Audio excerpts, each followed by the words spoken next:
Olá, sou Paulo Eduardo e estamos chegando para mais um estudo aqui no canal Minuto Missionário. Muito obrigado por nos acompanhar, você que diariamente está aqui nos acompanhando nesses estudos expositivos que estamos fazendo da Palavra de Deus, estudando versículo por versículo, observando o contexto e trazendo lições para as nossas vidas, e eu convido você a me acompanhar em mais um estudo bíblico.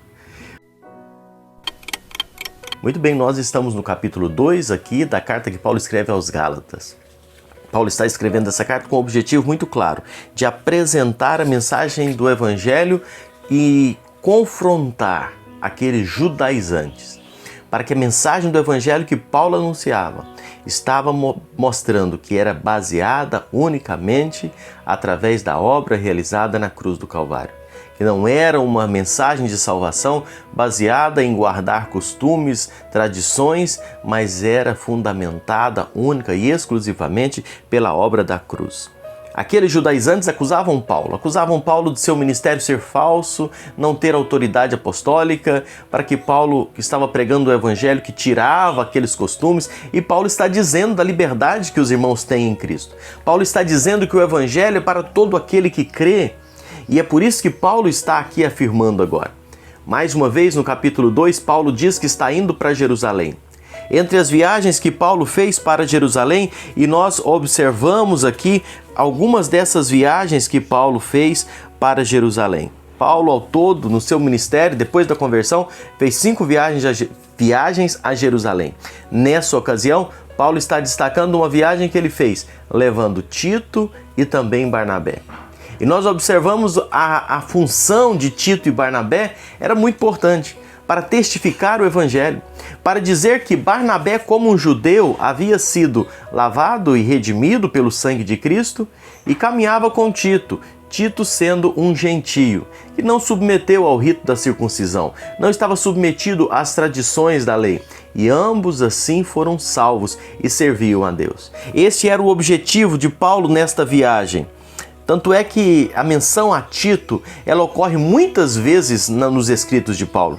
Nós falamos que Tito é citado 8 vezes em 2 Coríntios, uma vez em 2 Timóteo, tem uma epístola escrita para Tito. Tito sendo gentio, para mostrar que Deus não faz distinção de pessoas, para mostrar que Deus aceita todo aquele que se aproxima dele. Paulo tinha uma motivação nesta viagem que ele faz para Jerusalém agora. Nós falamos que Paulo volta para Jerusalém 14 anos depois da sua primeira viagem que ele faz. E nós observamos aqui, no versículo 2, na primeira parte, ele fala por que ele foi. Eu subi em obediência a uma revelação. Paulo volta para Jerusalém obedecendo a uma orientação clara de Deus, uma direção de Deus. Paulo não foi para Jerusalém por uma convocação humana. Não é que alguém convocou ele para Jerusalém. Ele foi lá para Jerusalém não para buscar a aprovação dos apóstolos. Ele foi para Jerusalém não para que Pedro, João, Tiago chegassem e dissessem: não, você pode continuar seu ministério, não é? Você está autorizado por nós. Não, ele não foi para ali com esse objetivo, não. Ele foi porque Deus havia orientado, chamado ele para ir ali, obedecendo o mandato de Deus. Paulo não foi posto no ofício apostólico por determinação de outros apóstolos. Paulo não foi colocado como apóstolo porque a igreja autorizou que ele se tornasse apóstolo, mas ele foi comissionado pelo próprio Deus, dirigido pelo próprio Deus, instruído pelo próprio Deus. E é isso que Paulo está deixando claro. Estou indo para Jerusalém porque Deus mandou que eu fosse para Jerusalém. Foi uma convocação do próprio Deus. Agora, qual o propósito dessa ida para Jerusalém? A parte B do verso 2 diz: "E lhes expus o evangelho que prego entre os gentios, mas em particular aos que pareciam de maior influência, para de algum modo não correr ou ter corrido em vão." Qual que era o propósito então desta viagem de Paulo a Jerusalém? Era expor o evangelho por ele pregado entre os gentios lá para os cristãos de Jerusalém. para os apóstolos.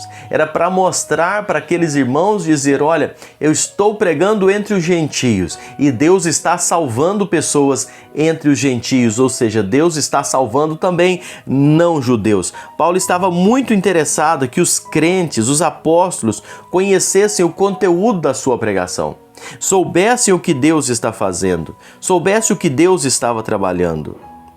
Ele está mostrando, não é, a origem do seu evangelho. E eu fico pensando como que hoje existe tanta falta de interesse pela origem do evangelho de muitos que estão pregando por aí, não é? Tem tantas coisas hoje sendo pregada, sendo anunciada, falada em nome de Deus, sem as pessoas saberem que são, de onde vêm e em que fundamento estão. Lamentamos hoje muitos serem enganados, serem, eu posso dizer, serem lesados por falsos pregadores, falsas mensagens, e estão, além de prejudicando aqueles que são levados, ainda contaminando a mente de muitos cristãos legítimos. E é por isso que nós sempre falamos, estude a Bíblia, busque a palavra, se fundamente na Bíblia, para você não ser enganado por qualquer tipo de mensagem que é anunciado nos nossos dias. Porque não faltam falsos ensinadores, não faltam falsos crentes, falsos mestres, falsos pastores, falsos pregadores.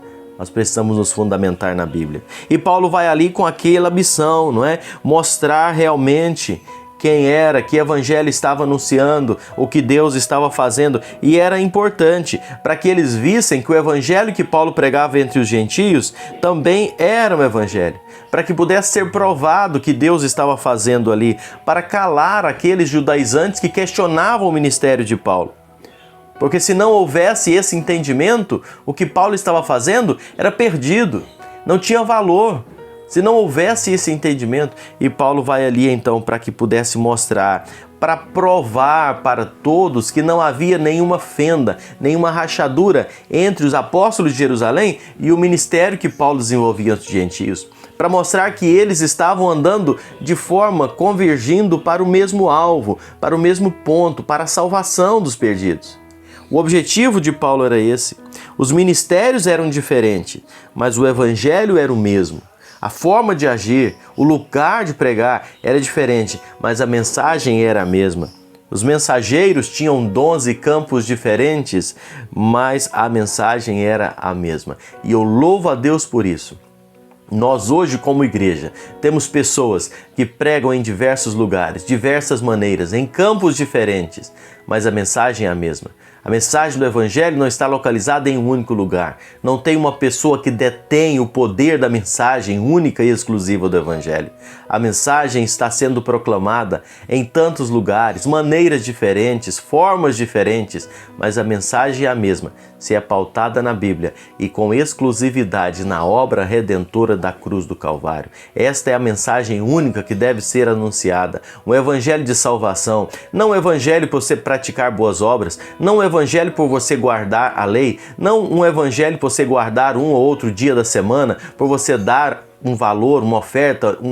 Não esse evangelho, mas o evangelho pautado na obra redentora da cruz do Calvário, um evangelho unicamente fundamentado na redenção realizada por Cristo Jesus. Este é o mesmo evangelho que é anunciado em muitas partes do mundo, de formas diferentes, com dons, maneiras diferentes, mas a única mensagem, a mensagem da cruz, é a que nós proclamamos, é a que me salvou e é a que pode salvar você também, se você ainda não tem essa experiência.